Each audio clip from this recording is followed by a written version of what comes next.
welcome to the Barger Index. Today I'm going to be talking about Crazy Rich Asians. Crazy Rich Asians is a new film that's based on a book by Kevin Kwan and was written for the screen by Peter Chiarelli and Adele Lim. The film was directed by John N. Chu and produced by Nina Jacobson, John Pinotti, and Brad Simpson. The director of photography was Vanya Cernjul, and the editor was Myron I. Kirstein. Behind the scenes, there were 2 women and 7 men. 2 over 7 equals roughly 0.29. So that's how much points are given for the balance of gender. Then there were 3 people of color and 6 white people.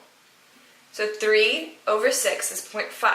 So the total points that were received for behind the scenes was 0.79 out of 2. The film stars Constance Wu as Rachel and Henry Golding as Nick, including Michelle Yeoh as Eleanor, Nick's mom, and Gemma Chan as Astrid, Nick's cousin. In front of the camera, there was 1 leading male star and 3 leading female stars. 1 over 3 is 0.33.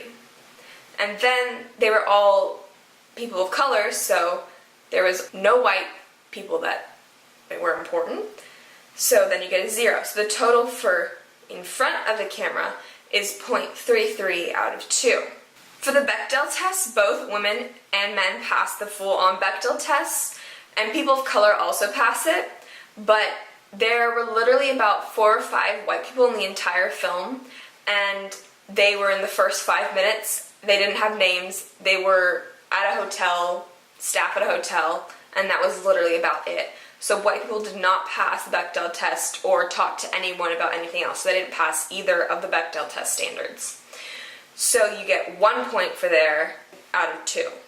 For the Mako Mori test, Rachel, the main character, she definitely passes the Mako Mori test. Astrid as well passes the Mako Mori test, so both women and people of color pass the Mako Mori test. No men or white people pass the Mako Mori test.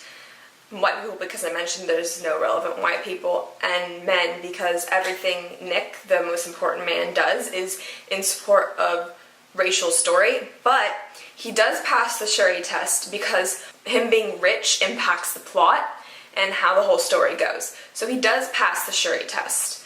So 1 point is given there out of 2. As for camera lingers, I don't think I saw any on any women.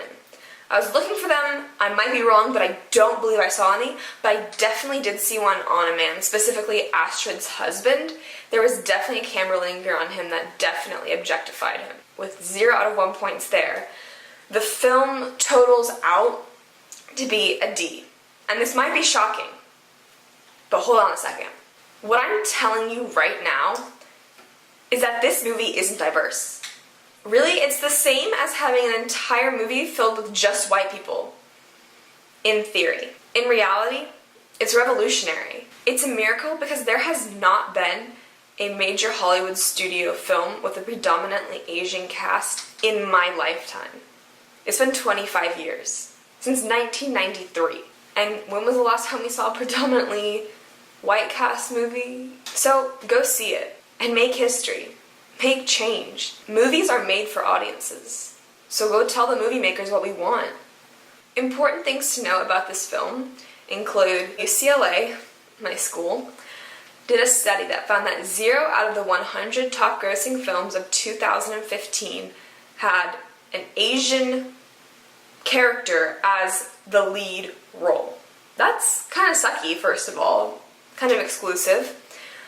But the cool thing is that Crazy Rich Asians was #1 in the box office over The Meg and Mile 22. So it might make history this year. Like, that might change things. I was reading this article written by this Asian American guy, and he was saying that the cool thing about this film is that it shows Asian people as desirable and, like, attractive, and he was saying how for so many years as a child he had seen all these white men and he just thought he wasn't attractive because he wasn't white, but now, like, Henry Golding is one fine dude, and like so is like Constance Wu. I'm pretty sure she's the prettiest girl I've seen in my entire life. This film surpassed expectations. The thing is that when we have movies like Crazy Rich Asians, a bunch of people are going to see that movie that don't usually go to the movies. So then like it's like crazy above what everyone is expecting because there's just no numbers for that.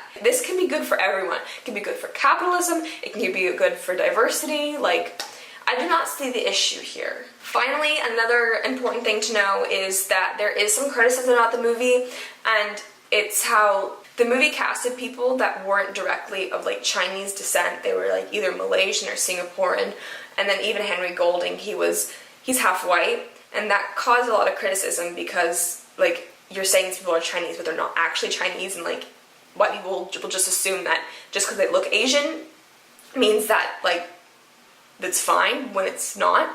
But then also like Henry Golding was like, how Asian do I have to be approved?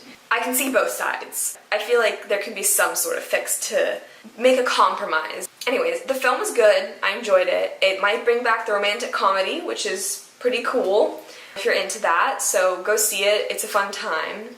And I'll see you next time on Barger Index. Jordan Barger. That's me.